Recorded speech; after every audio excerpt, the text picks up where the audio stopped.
I was raised in a small farm town in Stark County, Illinois, and my family goes back to the 1800s. My mom's family started in eastern Illinois on a farm. My father's family settled in a farm in northwestern Illinois. My dad was a lawyer. I was supposed to be a lawyer, but I said, no, I don't want to be a lawyer. I said, I want to be a musician. Then I figured out, if you want to be a musician, you got to make a living, so the next best part would be then to run a business that's as close to being a musician as you possibly could. And by the way, I have the deepest respect for any recording studio owner I've ever met. What a mission, what a lifestyle to do this.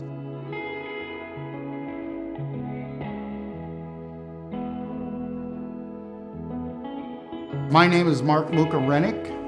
That's Mooka, M-O-O-K-A, it's a nickname. And you're at Prairie Sun Recording Studios, and we're in Cotati, California.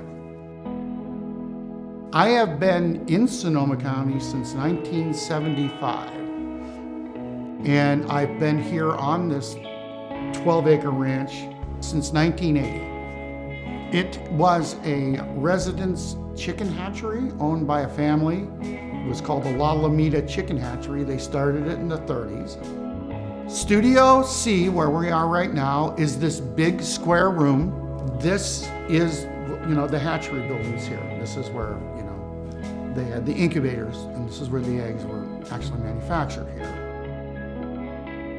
Studio B was actually the granary. So this guy's from Portugal, and he's worried about rodents. So when he built that room up there, he poured these friggin' pads that are like 6 foot thick because he was worried about the rats getting in the building. So you got this amazing subfloor, right? And it was basically where they kept the grain to feed the chickens here on this farm. Now, if I should keep going, let's go to Studio A. Now that's a real bona fide chicken coop. It's a chicken coop. And we modified it and turned it into a mixing room. That's the only room here that actually looks like a real recording studio.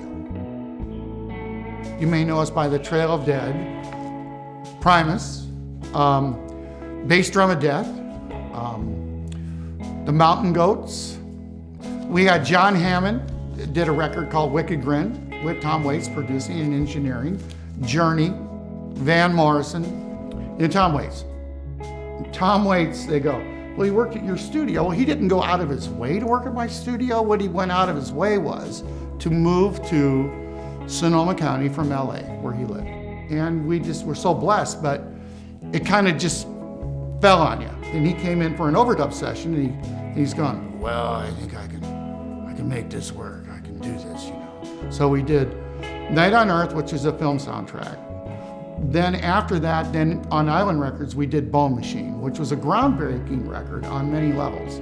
Because sonically, he had done, you'll see Studio B, it's more of a traditional studio. Well, he didn't want that because he had just moved into this house out towards the coast, and he used the basement, which was completely set up. There were no coverings, just a big empty cement thing. So Tom decides, I've got to go recreate this. And at first he was going to take all my Neve preamps and all my gear, and he was going to take it out to his house out in the country.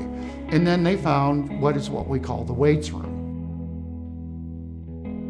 It was a storage room. So he's in there and just fell in love with it. And he stayed for over 10 years in the Waits room. We have not touched that room since he found the room. So when we say it's the Waits room, we really mean that. It's his room. He decided to use it. We would have eventually got to it, but he got to it sooner because he had this vision, because he's always trying to sonically find this thing.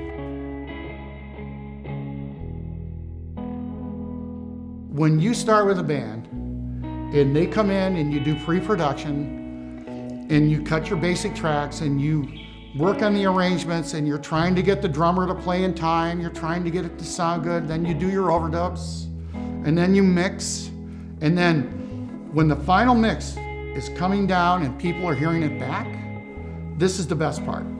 So they put all this, they've had to dream, just like I did in the Midwest, they've had to dream, and they're finally hearing a playback of the final mix, and when they cry in the control room because they realize their dream, you can't touch that. You just can't touch it. I cry too. because I feel the same way they do. It's such an emotional experience to see the culmination of all that life hitting this one place, and then they hear it right. They hear it right. Does that make any sense? I don't think it gets better than that, personally. That's our mission, is that you come and you stay. It's not pretentious. It's pretty clean. The equipment is in good condition. We have really good techs, right? We've got really good equipment companies. We work with Vintage King and have for many years, and all kinds of different people. But the vibe is really down to earth, honest and real, and deep, deep love of audio and good sounds, you know. That's our mission here.